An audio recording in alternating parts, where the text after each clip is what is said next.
无所畏惧中，兰兰被周老板的原配给打了，她嚷嚷着让周老板离婚，周老板不同意，她就大嘴一张要1000万。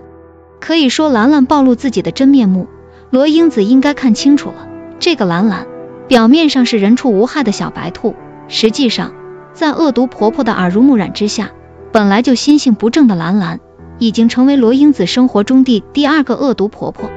首先，无所畏惧中兰兰这个人设很明显，那就是不顾一切的往上爬，以自己的努力牺牲掉自己可以牺牲的一切，为自己换取阶层提升的机会。当然，她既然舍得牺牲掉一切，那么她自然是想走捷径的，那么走邪门歪道自然再正常不过了。甚至怀疑她曾经可能勾引过刘明，只是刘明没看上她，所以她才作罢的。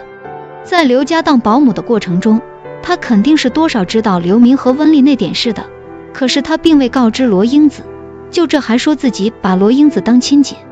罗英子听了就信了，也是太单纯了。眼瞅着刘家不行了，他就把刘家人卖了，转头投奔罗英子。其实罗英子如今的生活需要也给保姆吗？完全不需要啊，尤其自己还是在还清债务，自己没多少钱的前提下，养一个保姆干什么？还供兰兰去读书，兰兰是值得你如此付出的人吗？不就是帮你拿回房产证吗？不知道的还以为兰兰救过罗英子的命呢。无所畏惧中，兰兰看罗英子身上没什么油水了，就去傍大款了，把自己委身于周老板。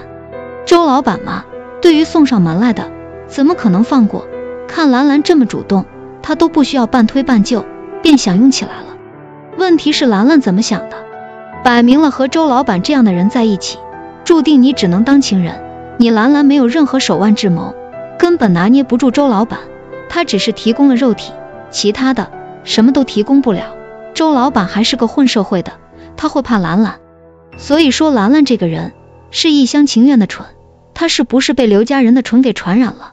兰兰给我的感觉是，他陪周老板睡了，那么周老板的一切就都是自己的了，这逻辑和刘家人对罗英子的态度一模一样，因此他才敢大言不惭的要周老板1000万。试问周老板看兰兰这么不识相，连答应给的50万都不给了，你兰兰能怎么着？周老板是在什么地方上班？害怕兰兰找上门去影响自己的前程吗？没有啊，兰兰这个人最多就是哭闹找事呗，这对周老板来说无所谓啊，你爱上哪闹上哪闹，他根本就不怕的，而且没准兰兰的事情还会成为他和圈子内的人打趣的话题。再说了，别忘了兰兰什么依靠都没有啊，人家周老板是混社会的，他手底下那些社会闲散人员每一个都可以给兰兰好好上一课。不懂兰兰有什么底气可以向周老板索要1000万？难道说他拿到了周老板什么犯罪证据？这不可能啊，周老板是老江湖了，还能被兰兰给摆一道？就算无所畏惧中兰兰拿到了什么证据可以坐实周老板的罪证，兰兰以此作为威胁让周老板拿钱来赎，但他要是这么做那就是自己找死啊。还是那个问题，别忘了周老板是干什么的，那几家私人贷的老板为何惧怕周老板？周老板是看着还不错，但背地里都是心狠手辣的手段呢。兰兰要是手里有什么东西来威胁周老板，周老板一开始会服软，稳住兰兰，之后他有1000种方法从兰兰手里把东西拿回来，那个时候兰兰是死是活，还是直接失踪了都不好说。